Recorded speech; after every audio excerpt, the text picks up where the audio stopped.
Hey everyone, Israel is currently in a war against the terror organization Hamas, and we know how hard it can be to keep up with all the news. So if you haven't had the time to stay on top of the latest developments out of Israel, we're here for you. I'm Lajar Gavelazi, and this is ILTV's Weekly Review. As Yom HaZikaron, Israel's Remembrance Day for fallen soldiers and victims of terror, begins this evening. Israel commemorates the lives of 1,594 soldiers and civilians killed just this past year, the deadliest year in decades. A total of 30,134 casualties have been recorded in wars, operations, and from terror attacks.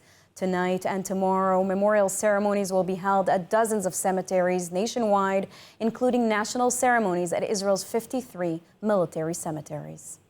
Among the fallen who will be commemorated on this Memorial Day, 711 lost their lives in service just this year, including soldiers, police, and security personnel who died fighting on October 7th and inside Gaza ever since. And as the IDF continues its current ground offensive fighting Hamas in Gaza, the death toll continues rising, with the latest news of 5 more fallen soldiers coming just over the weekend.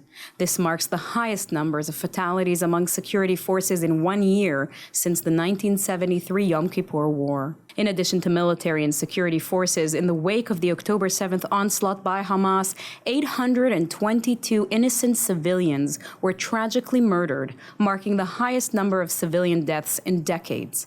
Among them were 531 men and 291 women, including 40 children and 68 foreign nationals. But unfortunately, terror does not end with the loss of life. Hamas still holds 132 hostages following the brutal abduction of 252 of them from within Israel and into Gaza during the October attacks, with dozens who are known to be no longer alive. Efforts to secure their release continue every day, as memorial sirens will sound nationwide twice over 24 hours and ceremonies will be held at dozens of cemeteries. No one will need to be reminded of the profound grief and the heavy price that terror and war have taken, certainly over the decades, but especially this year. On this unique and extremely painful Remembrance Day, Israel stands in solemn solidarity, honoring those who have given everything for their country's security, and those innocents who were savagely murdered for no other reason than their identity as Jews or as Israelis. Day 217 of the war in Gaza. There are fierce clashes between IDF forces and Hamas gunmen in several areas of the Gaza Strip. The Security Cabinet voted to approve a measured expansion of the IDF's operation in Rafah, and operations are underway in Zaytun and in Jabalia. More from ILTV's Steve Leibowitz. 5 soldiers were killed and several wounded in Zaytun when they were hit by an explosive device in an alleyway. The troops had been raiding a school complex used by Hamas. Weaponry and at least 1 tunnel were discovered in the area. The IDF has returned to Zaytun several times since the start of the war, as Hamas managed to regroup in areas previously cleared by the army. The IDF is reportedly preparing to launch a new operation in northern Gaza's Jabalia after identifying attempts by Hamas to regroup there. Israeli tanks reportedly advanced on a main road dividing the eastern and western halves of southern Rafah amid heavy clashes. 2 soldiers were seriously wounded by RPG fire at a tank. After launching its operation in Eastern Rafa last week, troops had captured part of Salah al-Din Road, along with the Rafah crossing to Egypt. Tanks pushed further on the road, but are still within a zone that the IDF ordered to be evacuated. The IDF is calling on Palestinians in additional neighborhoods of Rafah to evacuate areas as it presses on with its operation. The civilians are being called to move to an expanded designated humanitarian zone in the Al-Mawasi and Khan Yunis areas. The Security Cabinet voted to approve a measured expansion of the IDF's operation in Rafah. Israel ordered civilians out of the eastern outskirts of Rafah beginning last week. The army estimates that about 300,000 Palestinians in East Rafah have already evacuated. The Rafah operation remains still limited in scope amid hostage negotiations with Hamas. The expansion was deemed as measured in what Israel hopes will not cross the line into what the United States deems as a major operation. U.S. President Joe Biden warned earlier this week that he would halt certain offensive weapons shipments to Israel if it entered into the population centers of Rafah due to concerns over the 1 million plus civilians sheltering there. Prime Minister Netanyahu said Israel would go it alone if needed. במלחמת העצמאות, לפני 76 שנים, היינו מעטים מול רבים. לא היה לנו נשק, היה אמברגו נשק על ישראל. אבל בתעצומות הנפש והגבורה והאחדות בתוכנו, ניצחנו. היום אנחנו הרבה יותר חזקים. אנחנו יותר חזקים, אנחנו נחושים, ואנחנו מאוחדים כדי להביס את אויבינו, את מבקשי נפשנו. The Security Cabinet also voted to instruct Israel's hostage negotiating team to continue efforts to try to reach a hostage deal by putting together a new proposal in the hopes of reaching a breakthrough. Diplomats are working to resume indirect talks on a potential truce and hostage deal within the next few days in Doha. Hamas released another propaganda film, this time of injured 51-year-old Nadav Popplewell, who was taken hostage from the southern Israeli community of Kibbutz Nirim. Later, the terrorist organization claimed he had died in an Israeli airstrike.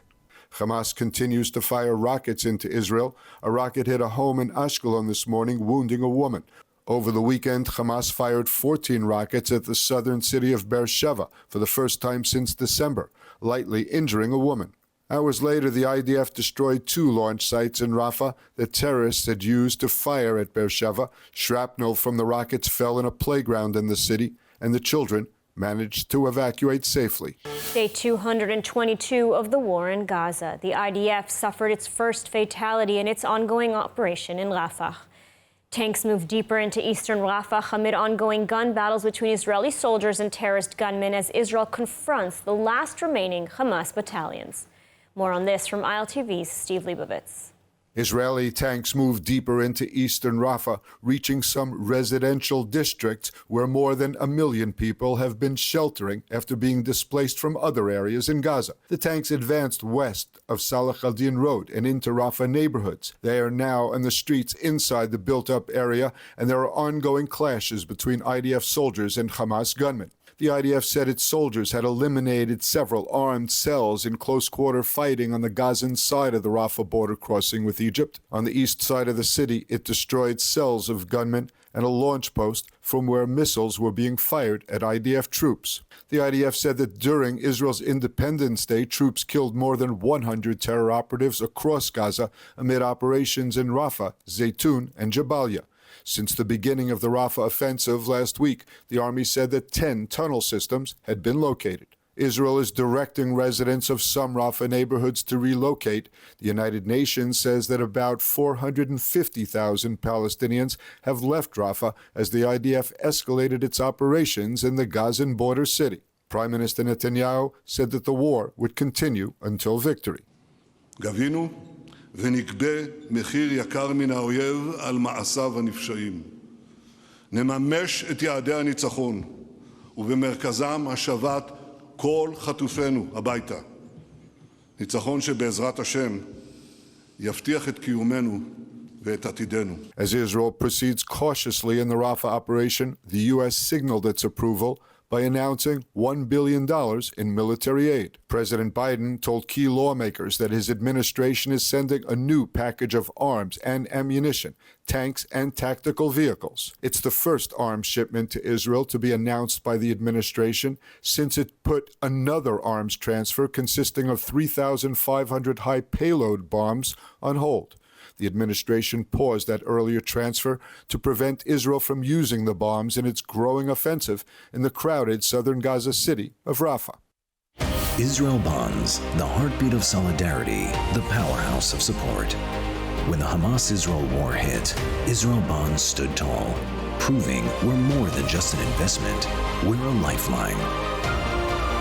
Investing in Israel bonds isn't just a financial move, it's a declaration for resilience, strength, and a better future for Israel. Join us and let solidarity echo through generations. And an IDF soldier was killed by a Hezbollah drone and missile attack on the northern border. The latest casualty came during another day of cross-border exchanges. Defense Minister Gallant was at Northern Command and warned of a potential hot summer in Lebanon. More from ILTV's Devo Klein. Israel carried out heavy airstrikes in southern Lebanon after Hezbollah launched explosive drones and rockets at Israeli targets, killing one soldier. The Israeli attacks killed 3 Palestinian fighters from the Quds Brigade, the armed wing of the Islamic Jihad movement. Hezbollah said at least one of its fighters was killed. Lebanon's national news agency reported Israeli strikes on 28 towns and villages of southern Lebanon. Hezbollah launched explosive drones at a military headquarters in the Israeli border town of Ya'ara and fired its powerful Burkan rockets at barracks in Biranit, among at least 10 attacks during a 24-hour period. The ongoing exchanges came during a visit by Defense Minister Gallant, who warned of a potential war this summer. כבדים, ואנחנו נדאג להפעיל אותם אם יהיה צורך וסיבה. אז הוכחתם את עצמכם עד היום, אני חושב שבצורה מאוד מרשימה. עכשיו צריך להיערך להמשך, והקיץ הזה עלול להיות קיץ חם. Gallant lamented the fact that tens of thousands of northern residents remain out of their homes due to the shell and vowed to remedy the situation, preferably without war. The displacement of some 60,000 residents of northern Israel has prompted calls within Israel for firmer military action against Hezbollah. So far, the skirmishes on the border have resulted in 9 civilian deaths on the Israeli side. The number of soldiers killed on the northern border has now risen to 14. Hezbollah has named 291 members who have been killed by Israel, mostly in Lebanon, but some also in Syria. And now some major news you might not have heard about. The United Nations last week very quietly adjusted its estimates of Palestinians killed in Gaza, cutting in half the number of women and children identified as killed in the war. Yes, you heard that right. There should have been a major announcement, the UN admitting that it doesn't have the data on the figures for over 10,000 supposedly killed women and children, even though it has been spouting this as fact for weeks.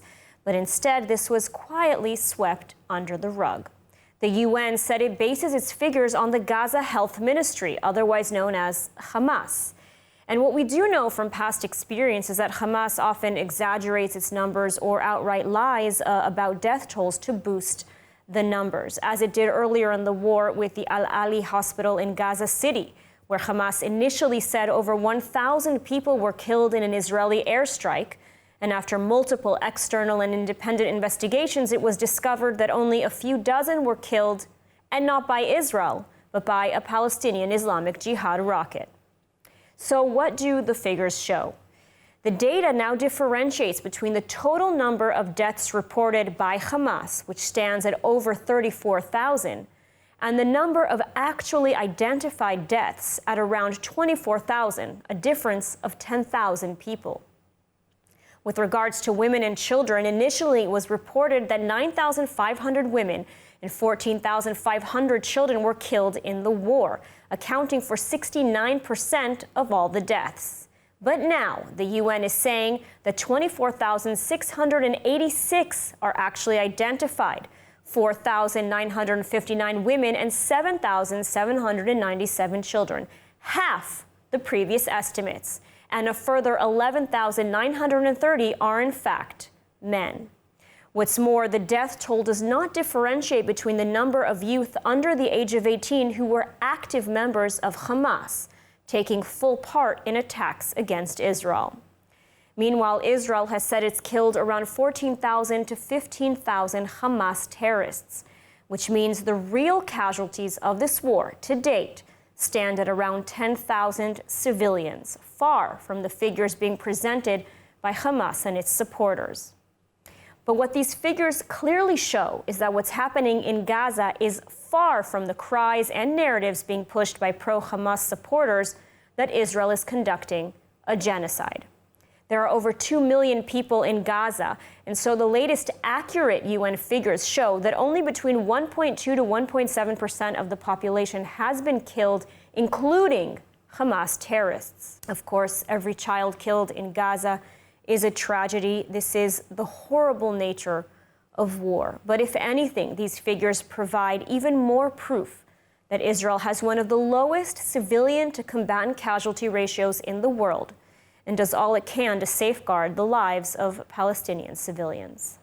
And joining us now with more on the World Jewish Congress's role in strengthening the ties between Israel and the diaspora, especially among the young leaders of tomorrow, is Daniel Radomski, head of the World Jewish Congress Strategy and Programs and Executive Director of the WJC Jewish Diplomatic Corps. Daniel, thank you so much for joining us. Thank you for having me. So tell us about the Jewish Leadership Bridge for the Future. You know, your program to strengthen ties between Israel and the diaspora, especially among the younger leaders.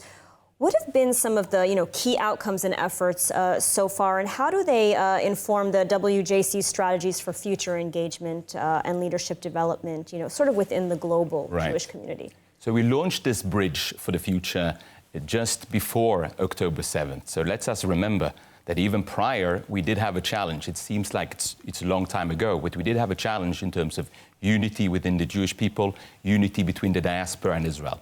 So one of the birthday gifts, if I can call it that, of the World Jewish Congress, as we are connecting and protecting Jewish communities worldwide, including, of course, the United States and Israel, but another 103 communities in addition to that, was to do the bridge. Now, what was the bridge? We gathered especially the younger leaders, because in terms of our president, Ronald Lauder, his focus is on developing the next generation, or sometimes even the current generation of leaders, because they are the ones that will inherit some of these problems. And they'll need to work on them, not only for 5-10 years, but maybe for 20-30 years.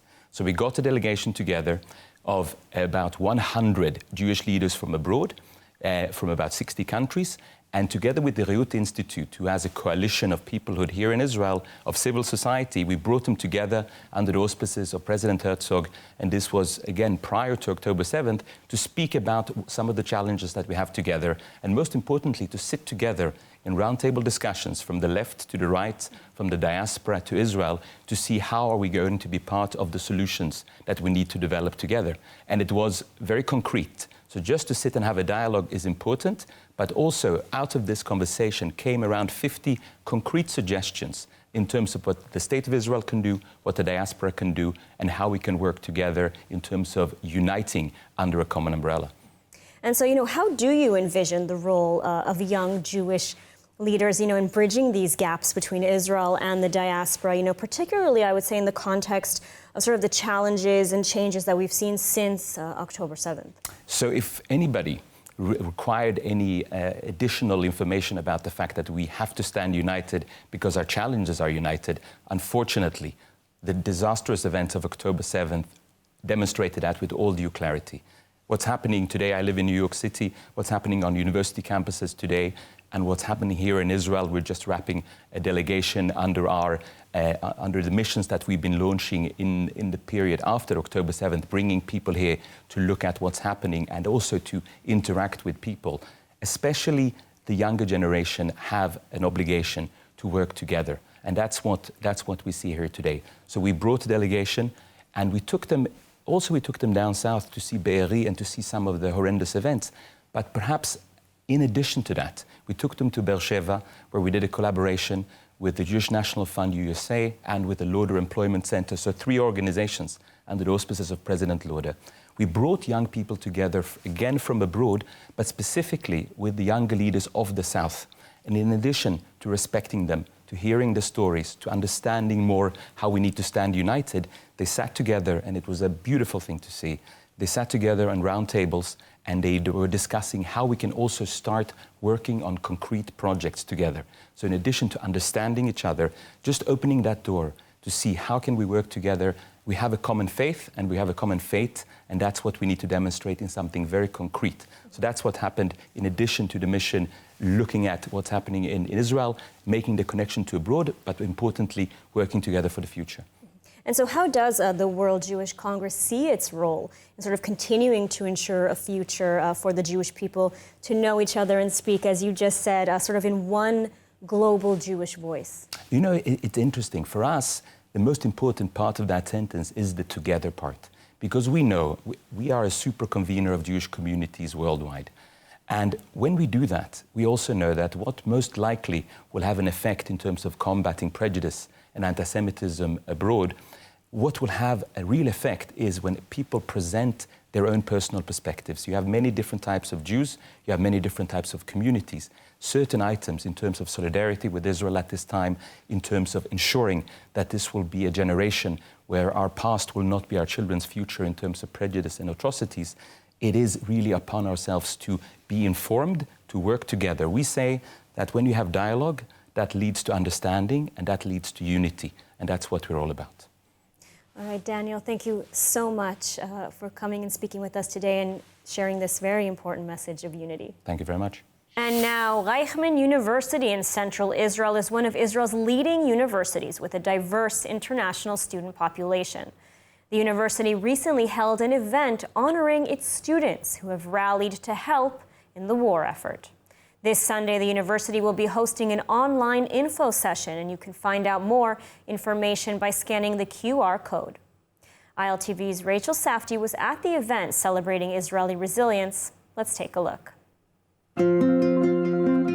I'm here today in Reichman University in Herzliya, where 9 of its students have been killed since the beginning of this war, and 1 has been held hostage to this day by Hamas in Gaza. We're here today for a Pesach luncheon, where donors, parents have come from abroad to celebrate those IDF reservists, the students, and Israeli resilience. Many Reichman University students were about to start the school year when the war broke out, and they were called to active duty in the reserves.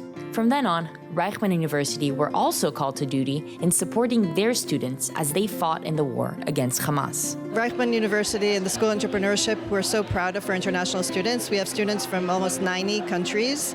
It has not been an easy year, but we're proud to have shown our entrepreneurial spirit, and we basically tailor-made our degree for the different students. Some of them are in reserve, some of them are alone, and we create this strong community for them. We feel that they feel at home here, especially with what's going on in their home countries. We understand how difficult it is, and we're so happy to provide them the home that they need here. On October 7th, I got a call at 9 a.m., then went straight to the South. They have helped me to understand that my service in the Army is so important at the moment, and that in the middle of a war, they will help me to figure out everything with my studies, so my mind will be clear for my service. I feel very proud to study here because I feel in every speech we're doing, no matter for which event, we always have a word for the hostages, for the miluimnikin, for the reservists. And I think it's not the case in most of the universities in the world. I honestly think Reichman University are doing this thing out of their shlichut, out of their tzionut, and this is something that I'm so grateful for. Parents of international students also grappled with the anxiety of their children being deployed to war and relied on Reichman University's assistance during this challenging time. I think Reichman University has been amazing. I think what they've done for the reservists has really been incredible. Just coming here today to hear this reservist stories are inspiring. And I just want to say how lucky we are to be on a pro-Zionistic campus where we can really do what we need to do, and our kids can be proud to be Jewish based on what's going on anywhere else in the world. We're really proud parents. Thank you, Reichman. And on to some good news. Fresh from her 5th place finish at last night's Eurovision Song Contest, Israeli singer Eden Golan has returned home, expressing her gratitude and reflecting on her experience. Despite facing boos and protests during her performances in Malmo, Golan remained poised, emphasizing the honor of representing her country during such challenging times.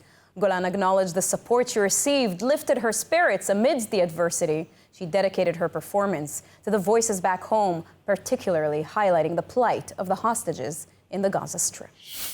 For more of the latest updates from Israel, make sure to subscribe to our newsletter at iltv.tv or download the ILTV Plus app. That's it for ILTV's weekly review. Stay safe and see you next week.